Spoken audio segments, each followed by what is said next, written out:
വയനാട്ടിലെ ദുരന്തബാധിതർ താമസിക്കുന്ന വാടക വീടുകളിൽ വൈദ്യുതി ഇളവ് നൽകാൻ ശ്രമിക്കുമെന്ന് മന്ത്രി കെ കൃഷ്ണൻകുട്ടി. KSEB കീഴിലുള്ള ആളൊഴിഞ്ഞ കെട്ടിടങ്ങളും ദുരന്തബാധിതർക്കായി നൽകുമെന്ന് അദ്ദേഹം 24 പറഞ്ഞു. വീടിൻ്റെ പഴയ ലോണുണ്ട് മറ്റേ അടയ്ക്കാനുണ്ടെന്നുണ്ടല്ലോ, അവർക്ക് അപ്ലൈ ചെയ്യുമ്പോൾ അത് അടച്ചിട്ടേ കൊടുക്കുള്ളൂ. അതൊക്കെ ഉപേക്ഷിച്ചു. പിന്നീട് വരുന്ന കണക്ഷനും 3 മാസം ഉണ്ടായില്ല. ക്വാർട്ടേഴ്സുകളിൽ കാരപ്പുഴ, അതിൽ ഗവൺമെൻറ് ക്വാർട്ടേഴ്സിലൊന്നും ലൈറ്റില്ല. അവിടെ ആരും താമസമില്ല, അവിടെയൊക്കെ ലൈറ്റ് ഇട്ട് കൊടുക്കാം, ഫ്രീ ആയിട്ട് കൊടുക്കാൻ തീരുമാനിച്ചു. തന്നെ KSEBയുടെ കീഴിലുള്ള ഏതെങ്കിലും അടഞ്ഞു കിടക്കുന്ന ഗസ്റ്റ് ഹൗസുകളോ അങ്ങനെ എന്തെങ്കിലും ഉണ്ടെങ്കിൽ അത് ഈ പുനരധിവാസത്തിൽ അത് തീർച്ചയായിട്ടും ഞങ്ങളെല്ലാം അത് അവിടെ 4 മന്ത്രിമാരുണ്ട്, അവരവിടുത്തെ റിപ്പോർട്ട് അടിസ്ഥാനത്തിൽ അത് ചെയ്യും. വിശദാംശങ്ങളുമായി പാലക്കാട് നിന്ന് നിഖിൽ പ്രമേഷ് നമുക്കൊപ്പം ചേർന്നു. Nikhil, good morning. യഥാർത്ഥത്തിൽ ചെയ്യാവുന്ന സഹായം എല്ലാം ചെയ്യുമെന്നാണ് വൈദ്യുതി മന്ത്രി പറയുന്നത്. പറയൂ. Good morning. വൈദ്യുതി മന്ത്രി പറഞ്ഞു വെക്കുന്നത് അദ്ദേഹം കഴിഞ്ഞ ദിവസം തന്നെ വ്യക്തമാക്കിയിരുന്നു, ഈ ദുരന്ത ബാധിത മേഖലയിലെ ആളുകൾക്ക് 6 മാസത്തേക്ക് അവർക്ക് വൈദ്യുതി ബില്ല് നൽകേണ്ടി വരില്ല എന്ന് അദ്ദേഹം ഒരു പ്രസ്താവന ഇറക്കിയിരുന്നു.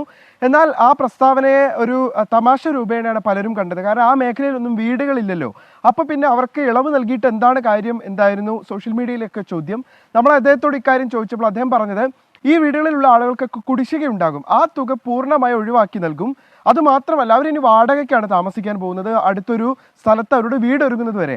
അതുവരെ ഈ വാടക വീടുകളിൽ അവർക്ക് ഇളവ് നൽകുന്ന കാര്യവും KSEB ആലോചിക്കുമെന്നാണ് അദ്ദേഹം പറയുന്നത്. അതോടൊപ്പം തന്നെ KSEBയുടെ തന്നെ അടഞ്ഞു കിടക്കുന്ന ഗസ്റ്റ് ഹൗസുകളും മറ്റ് സ്ഥാപനങ്ങളും ഒക്കെ ഉണ്ട്, അവിടെയൊക്കെ ഇവർക്ക് പുനരധിവാസം ഒരുക്കാൻ കഴിയുമെന്നുള്ള കാര്യം പരിശോധിക്കുമെന്നും അദ്ദേഹം വ്യക്തമാക്കുന്നുണ്ട്.